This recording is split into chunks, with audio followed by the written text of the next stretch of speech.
Bonjour, Willy Mix today to showing you something about NLS Waves. You know what this plugin is all about. I will just show you how it sounds on a little setup like this one. And if you want to stay with me later for me to explaining you why I use different model of NLS on different track, you can. But for now, let's go straight to the sound with and without.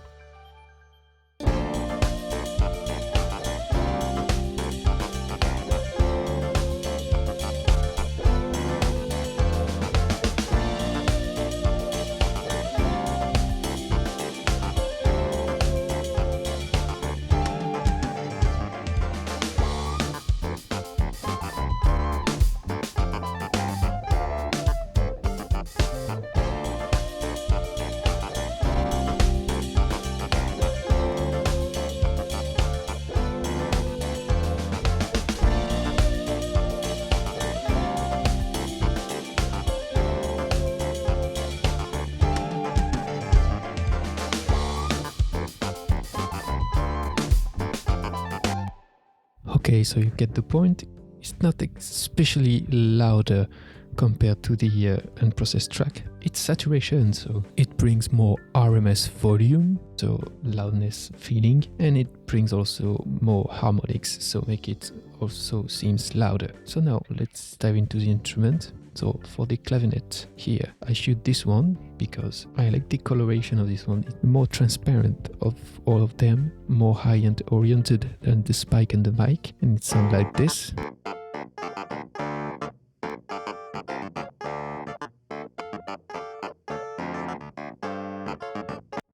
So just bring a little bit more excitement. On the drums, I also use the same model.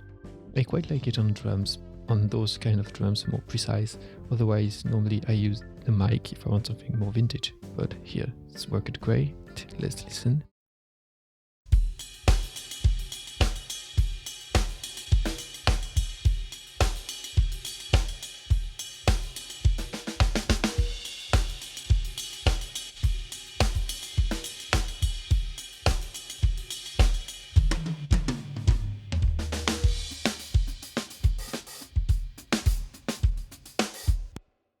Okay, so it was great. I like how it brings something. Then the bass, I use this one on bass always. It works really great for bass. Let's listen to it.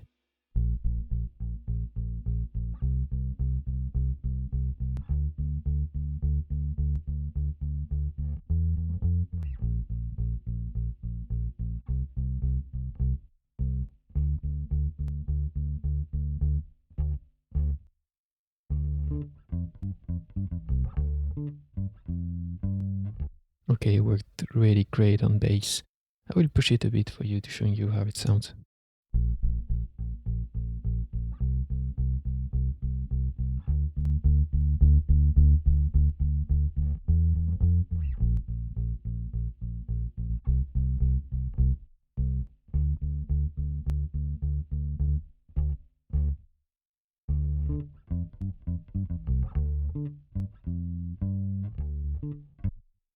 Worked great on bass. So now on the guitar, basic guitar chords, I use this one because it brings more mid-range frequencies. So that's what I wanted here. Let's listen to it.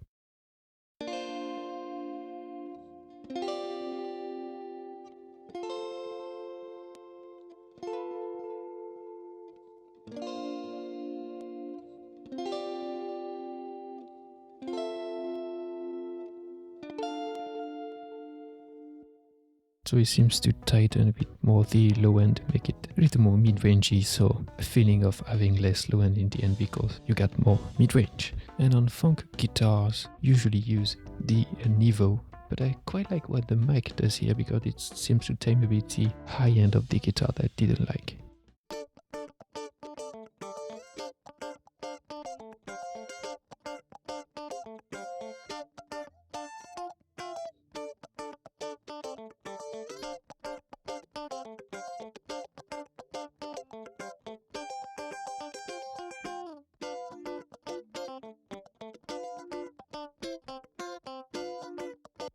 I like how it tamed the transients, because that's what I wanted from this guitar, to be a bit more laid back in the mix. Then on the guitar solo I use this one because it's full of mid-range, so it helps to cut through a little more.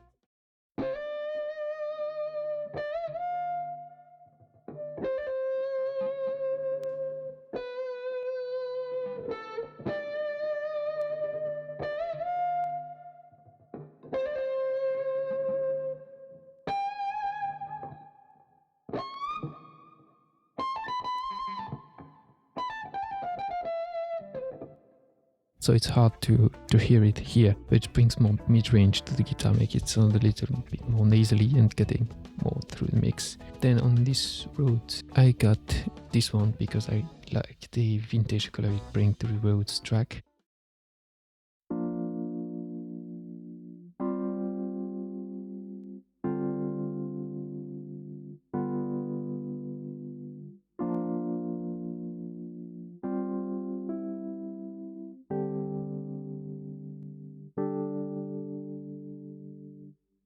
So I like how it brings more of the low, mid and bass frequencies. Then I use this one on the more like electronic synth stuff. This one because it's the more transparent and brings more high end.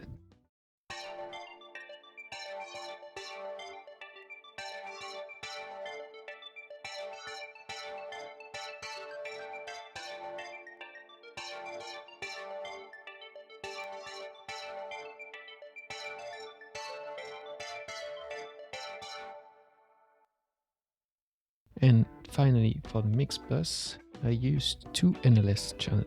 It's because I really like the color of the mic on Mixbus, because it really gives more dimension to the low end, but it seems also to don't have the mid-range of the Neve. So I use both. You know, it's not an analog console, it's just a plugin. So you can treat it as a plugin, not exactly being like an analog console. It doesn't make any sense to me. Let's listen to it with and without each one.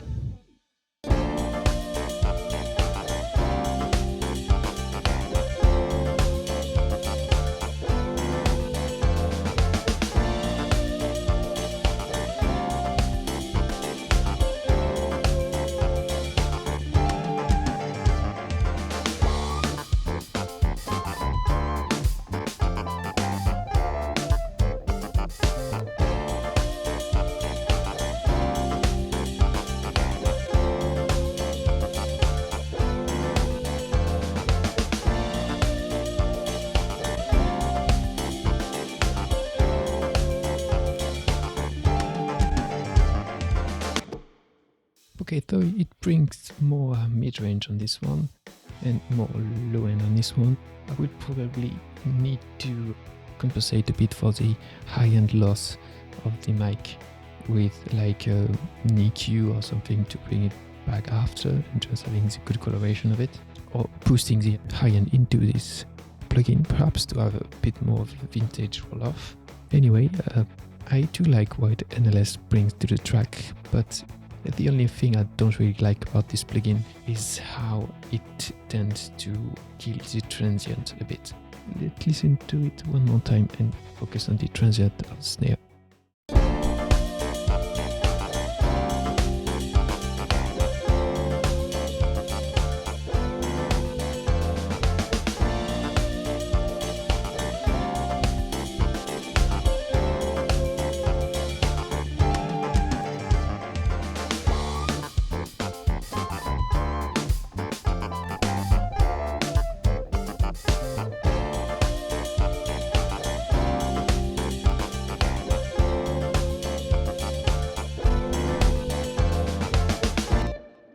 You know, it tends to kill a bit the transient and the digital precision of the track, so it's something you have to consider if you mix with it, and mix differently that you would probably do with a DAW Mixbus. Anyway, hope you liked it, and have fun mixing. Au revoir.